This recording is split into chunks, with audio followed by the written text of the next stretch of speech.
លោក Trump ចុះហត្ថលេខាលើបទបញ្ជាប្រតិបត្តិដើម្បីជំរុញធ្យូងថ្មរបស់សហរដ្ឋអាមេរិកនៅពេលដែលតម្រូវការថាមពលកើនឡើងព័ត៌មានរបស់ Reuters ចុះផ្សាយនៅថ្ងៃទី8 ខែមេសាឆ្នាំ2025ប្រធានាធិបតីសហរដ្ឋអាមេរិកលោក Donald Trump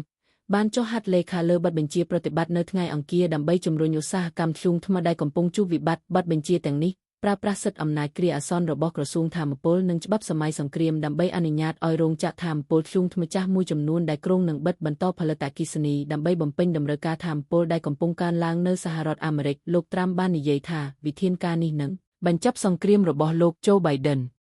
Biden លើធ្យូងថ្មដ៏ស្រស់ស្អាតនិងស្អាតដោយគោលបំណងបង្កើនការផលិតថាមពលក្នុងស្រុកនិងកាត់បន្ថយបទបញ្ញត្តិបរិស្ថានការសម្រេចចិត្តនេះទទួលបានការគាំទ្រពីឧស្សាហកម្មធ្យូងថ្មប៉ុន្តែត្រូវបានអ្នកជំនាញថាមពលព្រមានថាវាអាចជាវិធានការបណ្ដោះអាសន្នប៉ុណ្ណោះដោយសាររ៉ូស្ម៉ាន់ធម្មជាតិមានតម្លៃថោកជាងនិងថាមពលកើតឡើងវិញដូចជាខ្យល់និងពន្លឺព្រះអាទិត្យមានទីផ្សាររឹងមាំសូមអរគុណ